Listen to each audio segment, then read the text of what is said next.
Neil Armstrong, Buzz Aldrin, and Michael Collins, names that will forever echo through the halls of history as the crew of Apollo 11. On July 16, 1969, they embarked on a mission that would forever change humanity's place in the cosmos. "We're going to make the flight of Apollo 11, they said as they prepared to launch into the unknown. 5, 4, 3, 2, 1. Z, we have liftoff. As the rocket surged into the vastness of space, something strange happened. As the astronauts ascended into the vacuum, they felt an odd stretching sensation. It was subtle, but real, like they were suddenly taller. This wasn't just a feeling of weightlessness, the space between their vertebrae had actually expanded. Their spines were stretched ever so slightly by the gravitational forces of space. But that was just the beginning of the strange journey ahead. What the public didn't know, and what NASA wasn't eager to talk about, was that Apollo 11's mission was far stranger than any story we've been told. The moon landing as we know it is only part of the story. The images of flags planted in the lunar dust and human footprints etched into the surface, those are the iconic images we all recognize. But what if the real story, the part that NASA didn't want us to know, is far more unsettling? What if the astronauts encountered something more than just lifeless rock? What if the moon wasn't as empty and desolate as we've been led to believe? A long-held rumor has surfaced in recent years, suggesting that Armstrong and Aldrin encountered something far beyond the mundane. The theory goes like this: moments after landing, they didn't just step onto the moon's surface, they encountered a massive alien ship, a colossal mothership, far more advanced than anything humanity had ever dreamed of building. Imagine it, a ship the size of a city, brimming with technology that made their Apollo lunar module look like a tricycle beside a fighter jet. This ship wasn't alone. It was surrounded by strange, eerie structures, alien installations, perhaps. But the most unsettling part: this wasn't a newly arrived alien fleet. No, these structures had been there for ages, long before humanity's first steps on the moon. This isn't just wild speculation. These claims are rooted in declassified mission transcripts, documents that came to light decades after the Apollo missions ended, paired with the accounts of whistleblowers, individuals who paid a heavy price for revealing these secrets. Some of these whistleblowers mysteriously died under circumstances that remain unsolved. Coincidence? Or were these deaths connected to their willingness to reveal the truth? One of the most vocal whistleblowers was Milton Cooper, a former Navy intelligence officer. Cooper claimed that the Apollo crew saw far more than just the surface of the moon. According to Cooper, they saw alien technology, massive spacecraft, strange installations, and evidence of an extraterrestrial presence that NASA kept hidden from the public. And Cooper didn't survive long after he shared this information. His death was violent, and under mysterious circumstances. Was it a coincidence, or was he silenced for what he knew? Then there's Carl Wolf, a technician who reportedly saw classified photos of lunar structures, photos that didn't match any known natural formations. Wolf's life also ended abruptly before he could testify about what he had seen. Bad luck? Or a dark pattern of silencing those who dared to speak out? But let's not get lost in speculation, let's talk about the facts. One of the strangest things the Apollo 11 crew left behind on the moon wasn't just a flag. It was a disc, a small, metal plaque, carrying goodwill messages from 77 nations. NASA called it a gesture of peace and unity. But why, you might ask, would they leave a message if no one was supposed to read it? Why leave a note if you're not expecting anyone to find it? It's like writing a birthday card to a ghost. Some have argued that the disc wasn't just a symbolic gesture. Perhaps it was a subtle acknowledgement that the moon wasn't as empty as we've been told. Maybe there was someone or something already there. Then there's the matter of the so-called lunar base. Whistleblowers like Milton Cooper have claimed that on the far side of the moon, the side we never see from Earth, there is an alien base hidden deep within craters and underground tunnels.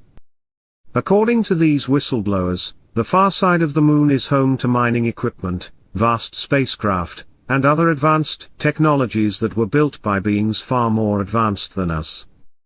NASA, of course, denies these claims. But many photos of the moon's surface reveal strange patterns, straight lines, oddly symmetrical shadows, and unusual shapes. Are these natural formations, or signs of something artificial? Depending on who you ask, the answer will differ. In 2009, NASA did something that raised more questions than answers. They bombed the moon. Officially, the mission was intended to find water on the lunar surface, but conspiracy theorists argue that the real reason was far more disturbing. Could it be that NASA bombed the moon to destroy evidence of an alien presence? Maybe there was something up there that they didn't want us to discover. Whatever the reason, the bombing mission only fueled suspicions and added another layer of mystery to NASA's lunar activities. And then, there's the most perplexing question of all: why did NASA stop going back to the moon? After the incredible success of Apollo 11, and the subsequent missions, NASA abandoned further lunar exploration. They say it was about funding, shifting political priorities, and changing objectives. But is that the full story? Or is it possible that NASA was told to stay away? Maybe the astronauts encountered something they weren't prepared for. Something, or someone, told them to leave the moon alone. But if you think all of this is just the stuff of wild conspiracy theories, let's dig deeper into the evidence. There's something known as the Santa Claus Code, a way for astronauts to describe UFO sightings during their missions. By using this code, they could ensure that the public would remain blissfully unaware of any alien encounters. Buzz Aldrin has hinted at some of these experiences but has been quick to dismiss any further questions. Could he have been covering up something larger? When Aldrin mentioned something strange following them on their way to the moon, he quickly backpedaled. Was it fear of being labeled crazy, or fear of what would happen if they spoke too openly? Then there's the matter of the intercepted transmissions from Apollo 11. Various independent radio operators have claimed to have picked up strange transmissions from the Apollo 11 mission. These operators reported hearing references to unidentified objects and descriptions of spacecraft, things that weren't part of the official narrative. While NASA maintained radio silence on these claims, UFO researchers have pointed to these transmissions as key evidence of a cover-up. What was really going on up there? Now, let's talk about why NASA stopped lunar missions after Apollo 17. Officially, the end of the Apollo program was due to budget cuts and political factors. But conspiracy theorists argue that the timing of the decision raises some unsettling questions. Could the Apollo crew have encountered something on the moon, something extraterrestrial, that led to the cancellation of future lunar missions? The fact that no one has gone back to the moon in over 50 years only adds fuel to these theories. Let's go even further. The National Aeronautics and Space Act of 1958 allows NASA to classify any information they deem a threat to national security. While this makes sense for Earth-based operations, it's deeply troubling when applied to lunar activities. What could possibly be a national security threat on the moon? What if there was something up there, a hidden alien presence, that posed a threat to humanity's survival? And what if the government has been hiding that secret from us for decades? And then, in 2009, NASA bombed the moon once again. Officially, The mission's goal was to analyze the moon's composition by creating a plume of debris. But critics argue that the true aim was to destroy evidence of alien life.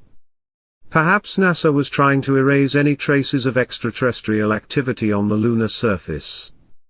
The bombing has only intensified suspicions about what's really going on in space and what the government might be hiding. The more you dig into the Apollo 11 story, the stranger it becomes. The sanitized version we were told, about planting flags, collecting rocks, and doing science experiments, may be only the tip of the iceberg. The real story, the one they don't want us to know, is much darker and more mysterious. Did Apollo 11 uncover something extraordinary? Something that has been kept hidden from the public? As we continue to explore space, it's important to ask the tough questions, and never stop seeking the truth. The legacy of Apollo 11 isn't just about the moonwalks or the science experiments. It's about the human story, the resilience, the isolation, the transformation. The Apollo astronauts didn't just break records. They broke new ground in understanding what it means to be human. As we dream of sending people to Mars and beyond, the questions raised by Apollo 11 still loom large, urging us to keep looking up and keep wondering what's out there.